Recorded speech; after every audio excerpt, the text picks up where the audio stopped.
Hello everyone, this is Darkon, and this is Final Fantasy IV, The After Years. Now, before everything starts, I'll tell you right now, this is highly spoilered for Final Fantasy IV if you haven't done the previous game before. So if you haven't, and you don't want any spoilers, I would turn back right now, because it will spoil a whole lot. It will end up just about spoiling the entire first game if you haven't. Or at the very least, a very large chunk of it. Well, with that out of the way, without further ado, I'll shut up and I'll watch the cutscene with you.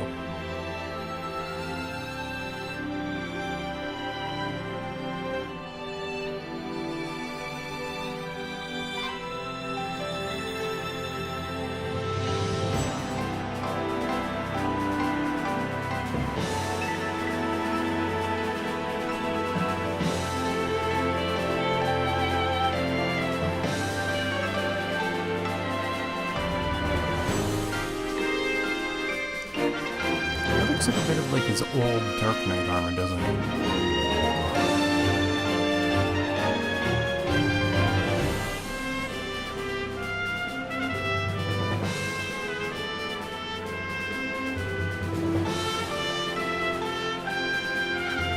And there's Edward. Or there he was.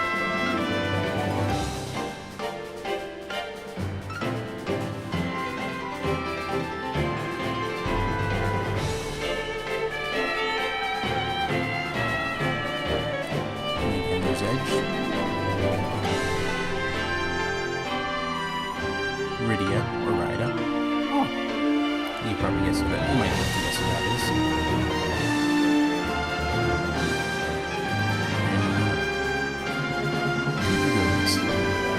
Oh, that's a good one.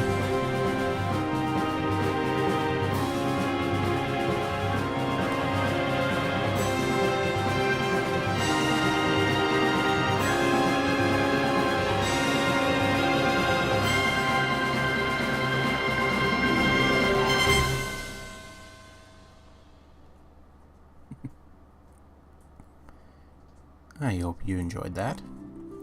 Now, I will say that how originally Final Fantasy IV: The After Years came out on the Wii Digital Store. It came out in a series of tales. Each tale would cost so much money, and your saves would culminate into a new game. So, for instance, it had stuff like this tale: Yanks, Edges, Edwards, Lunarians, the Crystals, Canes, Porums, Palums, and Rydias. Now, it also originally had what was called the Interlude. Before that was a point that was between, obviously, Final Fantasy IV and Final Fantasy IV: The After Years. Unfortunately, I haven't seen it on this particular game yet. Well, I haven't actually played this version. So, unfortunately, yeah, and it shows you how much completion for the bestiary. So, unfortunately, yeah, I would really like to show you the interlude, but if not, I would take a look online and just see it, just to get a basic overview. It was a very short thing, which is maybe why they didn't actually bother with it. It was just like a small little game. It didn't really have too much to do with the After Years as a whole. But again, it was more like a bit of lore, like just to get people pumped up for when they start playing. Without further ado, let's go with Ceodor's tale. Ceodor, the Crown Prince of Baron, defies his mother's wishes and joins the illustrious Red Wings to prove his prowess as a knight. But when the Red Wings are destroyed by an enemy ambush, Ceodor alone must set out to save all he loves with the aid of a hooded stranger. Now, obviously, if you haven't noticed, and again, I'm going to say it one last time because this is highly spoilered for Final Fantasy IV. So, from now on, I'm going to talk about everything that, since I've already completed Final Fantasy IV before, I'll talk about everything that I know about it. So again, one last warning. Okay, yeah, that was enough, more than enough warnings. Yeah, at the end of Final Fantasy IV, Cecil, he takes place as the King of Baron, and with Rosa as his wife. Theodore, naturally, is their child. And of course, naturally, the Red Wings come back. Because, gotta have the Red Wings. Long ago, the blue planet was saved by the prayers of an entire people. 2 moons became one anew, and time inexorably marched on. The day of departure has arrived for the heir of the Holy Paladin. In the skies above the airship, 2 moons rise listlessly, one ominously growing ever larger. Why has the Dark Harbinger returned? A new destiny has begun to unfold, and yet, as always, the crystals shed only their silent light. Theodore's Tale, the last of the Red Wings. Well, he's actually managed to get through that pretty well.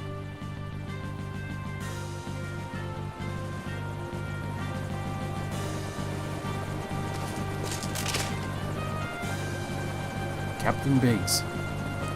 The Adamant Isle is in sight. Very good. You don't look well, Prince Theodore. There's no voiceovers in this. It's kind of Theodore Harvey, Prince of Baron. I can tell you're nervous about this. After all, it is your first deployment. Try talking with some of the other soldiers and take your mind off matters. I'm a little disappointed about that. I thought for sure they would have voiceovers in this one, but again, sometimes I'll be honest, sometimes companies just plain suck.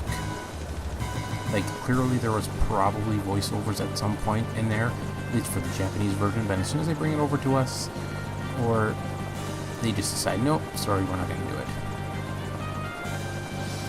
Oh well. As you can tell, he is he's actually just very weak. He's actually starting as level 1, just like kind of like some games do. Like, if you remember Final Fantasy IV, you started off as a higher level. In this case, you really are just starting off as level 1. Now, if you don't know the moon phases, I can't remember if they explain it early on, but depending on the phase of the moon, there are certain effects, like you can see there. White mage power is up, or white magic power is up, black magic power is down. And nothing happens for special abilities or the basic attack. Special abilities would be stuff like jump, or if you had edge shurikens. Things like that.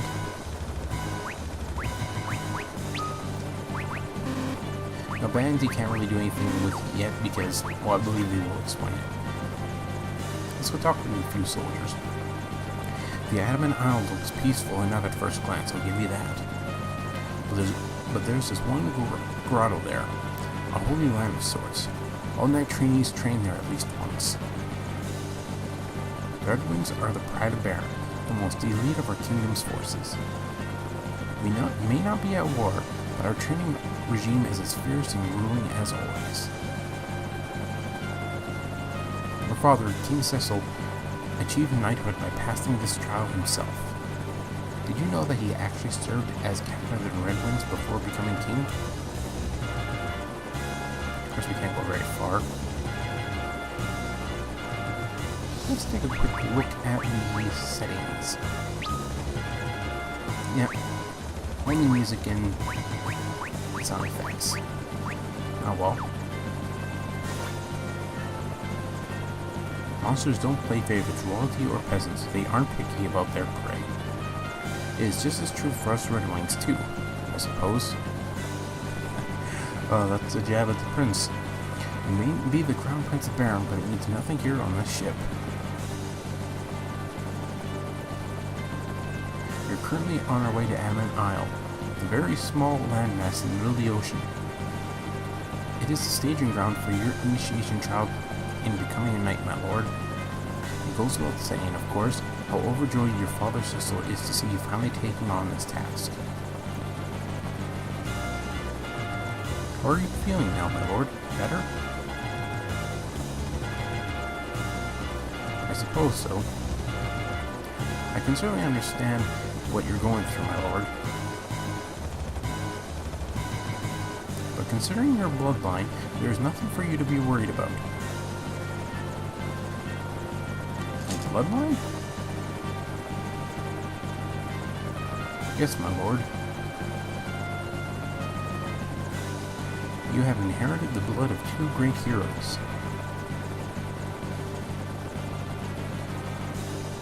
King Cecil the Paladin and Queen Rose of the White Mage.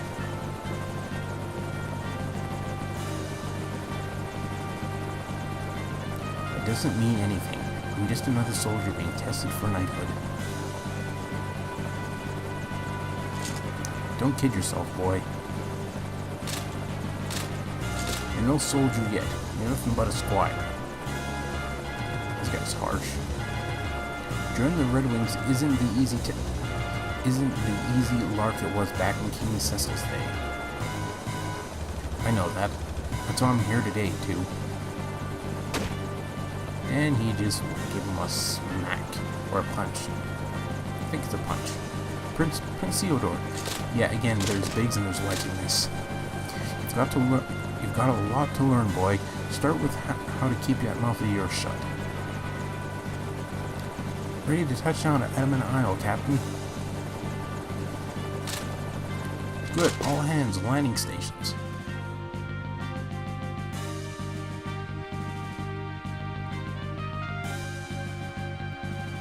I'm a little disappointed there is no voiceover, I will admit that. Have to see how it turns out.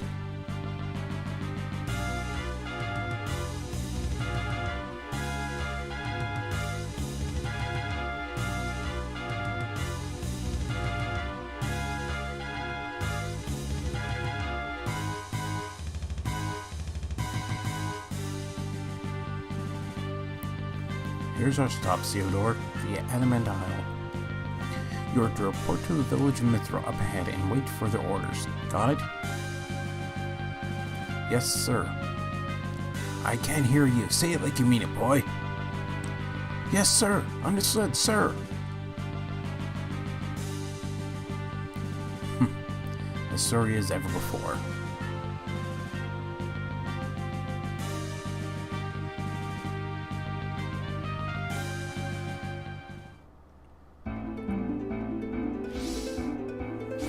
Again, we only have Theodore at the moment. Kind of a little island, but let's go straight to Mithril. Mithril. Oh, look. There's the Minnie, the pig, and the frog still. Of course, the Isle of Mithril has always been full of the odd creatures, I would guess. You would probably say? Yeah. Your mission in this trial is to obtain the Knight's Emblem housed deep inside the Adamant Isle Grotto. There is one condition. You can't enter the grotto until the moon is at its fullest. You best get yourself ready before then, mentally and physically. Is there any reason why I have to wait for the full moon, sir? Huh, so you don't know about that either. This is going to be a long day, I'll tell you that.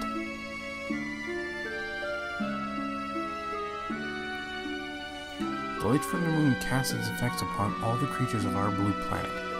No monsters can escape from its influence, and neither can you, Prince Theodore. Black magic, white magic, even physical attacks are all affected by the phase of the moon. But remember this, the moon cycles between phases with the passage of time, my lord. You'll need to adjust your battle tactics with the current phase to survive out in the field. Pardon me, bit of a yawn there. What happens during a full moon? Black magic becomes stronger, but physical attacks are half as powerful. White magic is unaffected. So our swords become a liability during a full moon. Not necessarily. Our attack power is halved, but that applies to the monsters as well. Now that's an interesting thing. So if you're fighting off against a boss that has very powerful magic, you wait until the black magic power, or the phase of the moon, halves black magic in half. You can make it a lot easier on yourself. What's more, my lord, you're gifted with white magic from Queen Rosa. If your tactics match the current mood phase, excuse me, I'll keep yawning there. If your attack does match the current moon phase, then you will never be at true disadvantage in battle. Now then, perhaps we could stay at the inn until the full moon arrives. Startling, but how to follow orders? I told you, wait until the full moon. We only have 100 gil, so we have nothing.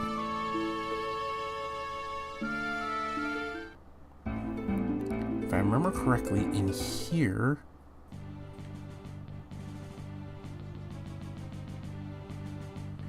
Huh. Yep. HP and MP restored. So if you can only enter during a particular time of the moon, it's always good. You can always go back here. Instead of sleeping, you can just get a free restore there. Even though it's tranquil lands, monsters may strike anywhere, anytime. If you're low on HP or MP, use that pot over there to get you back on your feet. I wish you the best of luck with your night trial, my lord.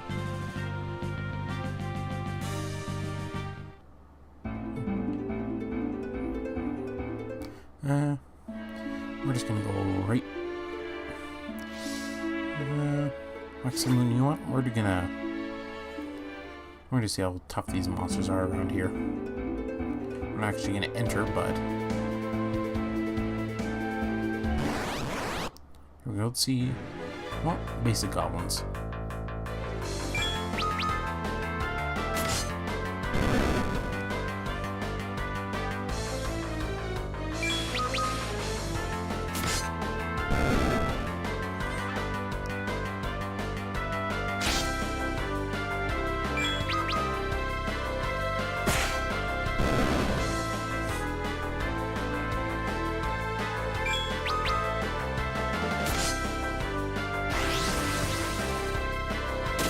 Oh yeah, that happens. If you can't kill him right away, he does that. It's a counter, essentially.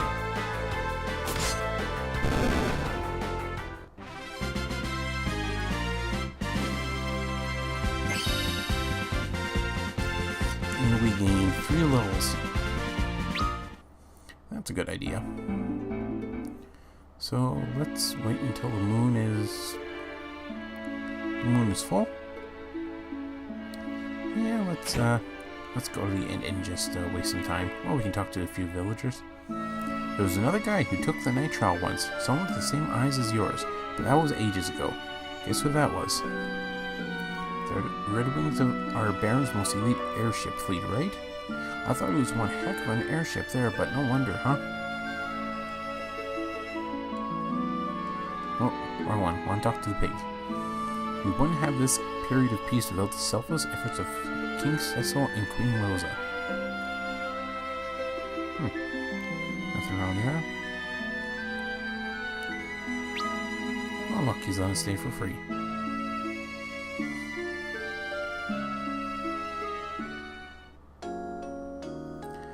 Full moon.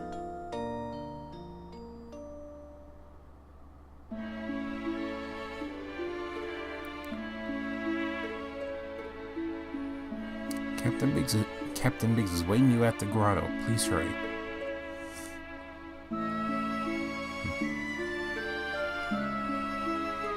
It's just the same thing. Should we talk to more people around here? Why not? Remember, you can save anywhere you want on the field map. That'll come in handy someday, believe me. And done as though you're only allowed to save at the special save points you'll find. That's pretty much RPG 101. Press M to run and bam, it's done. Press M to run and bam, it's done. Press M to run and bam, it's done.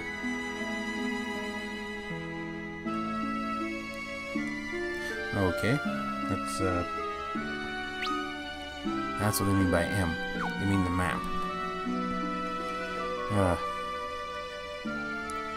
Will you help our boss find his ring?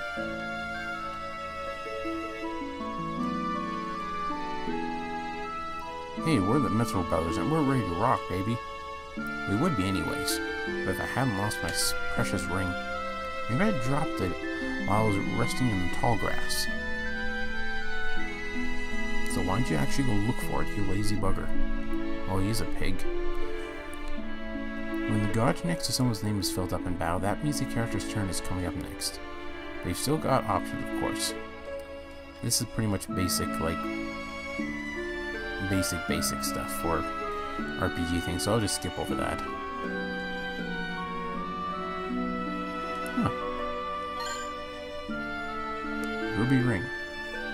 Do we give it to him or do we keep it? Let's see.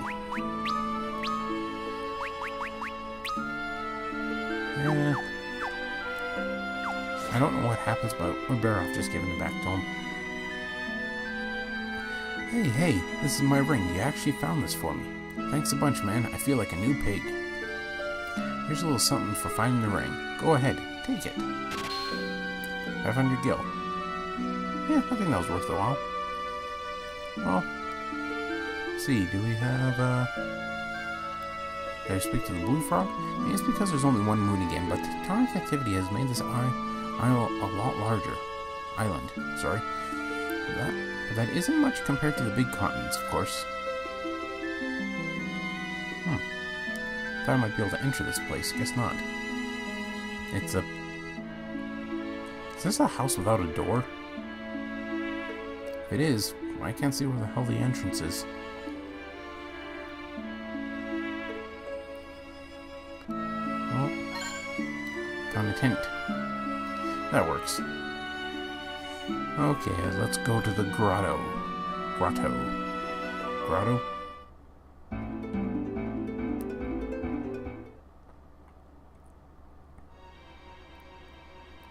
Adamant Isle Grotto, the first floor. Oh, kind of obvious. Late even to your own mission? Man, what a worthless squire they stuck me with. We're about to begin our journey into the Adamant Isle Grotto. Not to repeat myself, but your orders are to obtain the Knight's Emblem. If you want to cut and run like the spoiled little prince you are, now's the time. Oh, did that hurt, boy? Well, quit pouting and get your provisions from these chests. Wow, that guy's really harsh.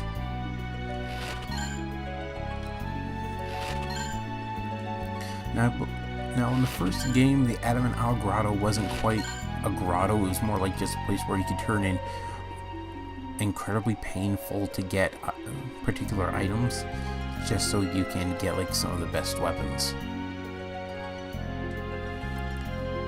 Prince Theodore, may you have the best of luck in battle.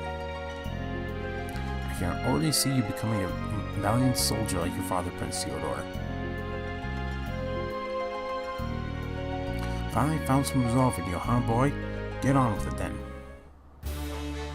Oh, Captain Biggs and Wedge have joined the party. Here, I thought it was supposed to be something for me to do.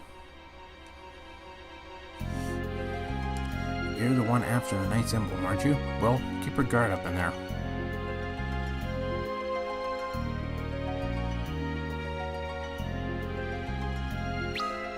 Again, it doesn't look like we get completion bonuses for anything here. And it kind of makes it a bit easier after overall. But it also means one other thing, though.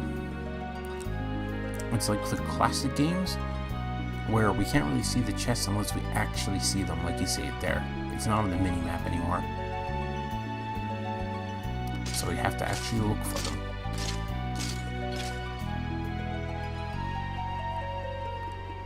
Goblins. Here we go, Theodore. You should be learning us how to do bands at this point. Yeah, I imagine you're already aware how the phase of the moon can affect you on the battlefield. It's a full moon right now, so black magic is more powerful. White magic hasn't changed at all. But take a look at the commands. Physical attacks have been weakened by half. As you can see, the color of the commands change to reflect the effect of the moon. Now that does help you. So you're not sure, it'll help you quite a bit by doing that. Commands strengthened by the moon phase are displayed in green, while commands are weakened, commands weakened are displayed in red. Make sure to pay attention to these colors during battles. They could have a major impact on the outcome of the fight.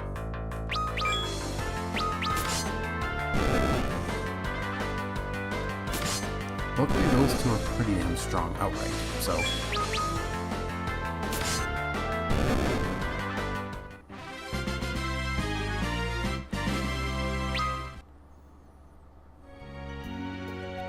See how strong they are? Yep.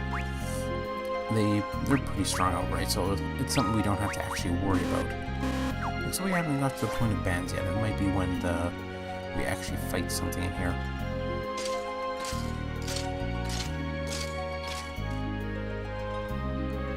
Or it might be even sooner. Let's find out. Yep. Next, I'll tell you about band moves. A band is a type of powerful multi-person technique.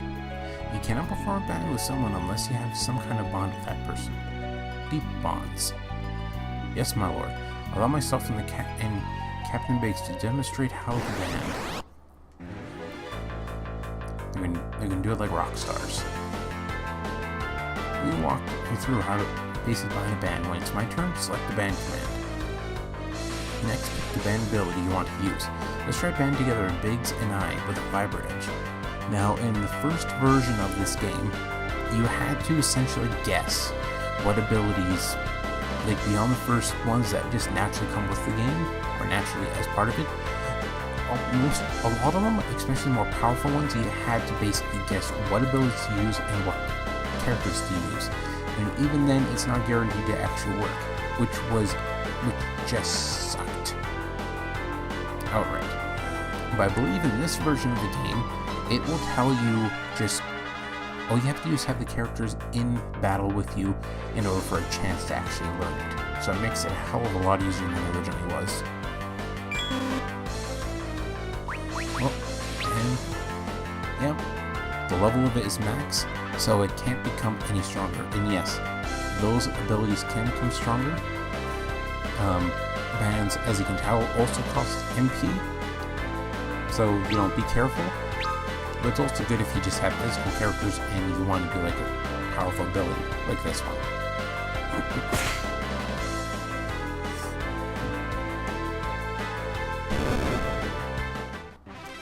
You see? That works.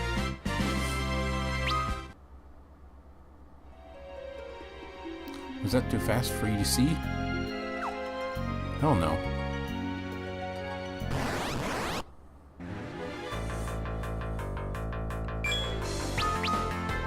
I don't want to do Vibra Edge again. At least I am.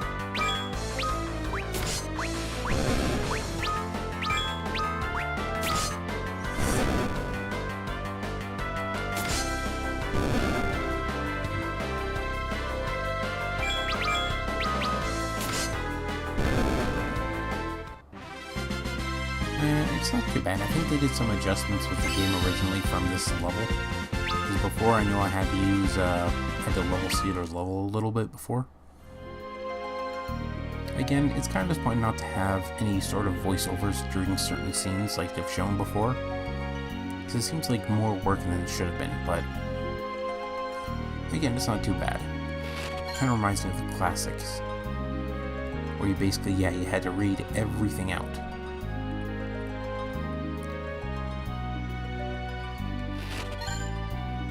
Another tent. Also, the phases of the moon do pass, like I said, passes with time. So at a certain point, the moon phase will change even while you're playing, even if you don't use a tent or anything else. So something to remember. Nothing there. That one was a red herring.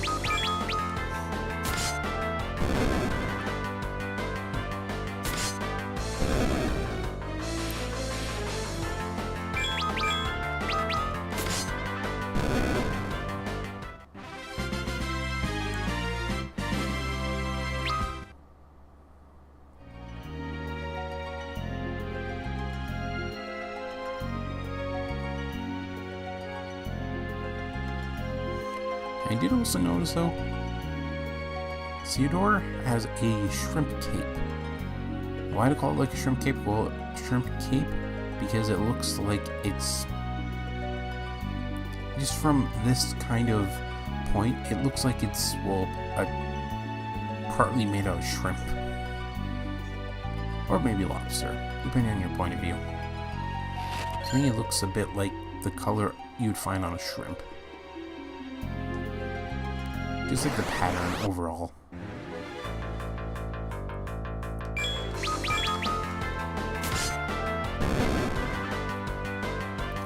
Die, you evil little bugs.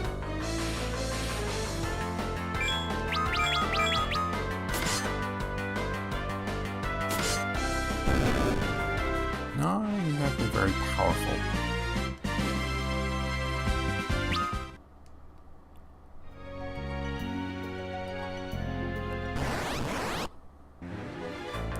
That's what I get for taking the long way around.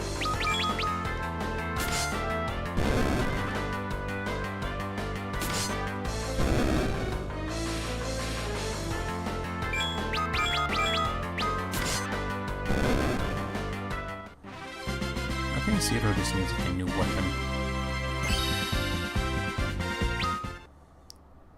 Because his basic stats aren't going up very high. Let's see what her stats are in comparison to the other characters. His attack is 27, 13, yep. Yeah, they have a lot, well, they have long swords, I have a broadsword, which I believe is weaker. They also have better armor. Oh, by better I mean they just have the head and the arms. I wonder if I can strip them off someone.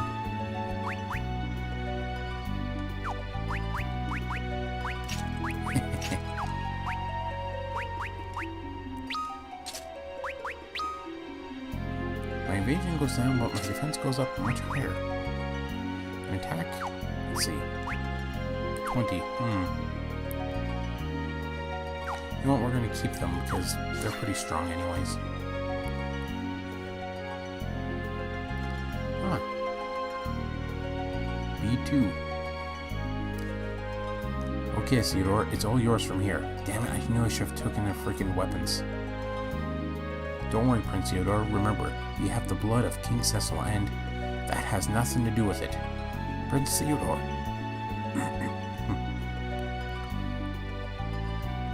Looks like you've got at least half a backbone in you. Get back here alive or forget about making the Red Wings. Oh, so I was right. I really should have loved them more. I also should have stolen their weapons.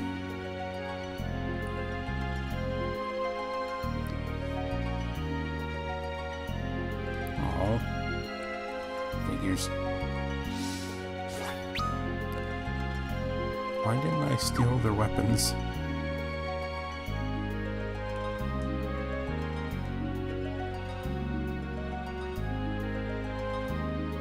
Maybe I'll find a better one along the way. Certainly hope so.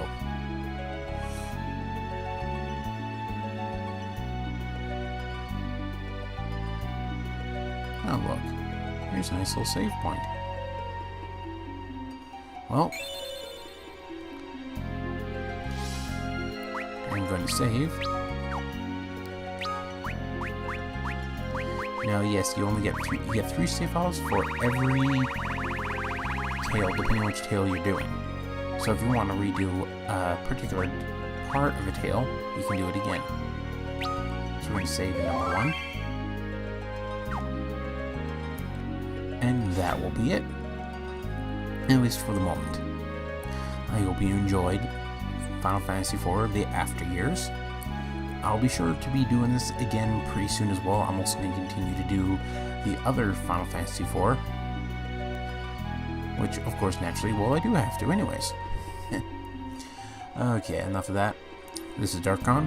I hope you enjoyed this, and if you did, please like, favorite, subscribe, leave a comment below. I do like hearing from people. And I'll be sure to see you next time for more Final Fantasy IV and more of Theodore's Tale. Bye!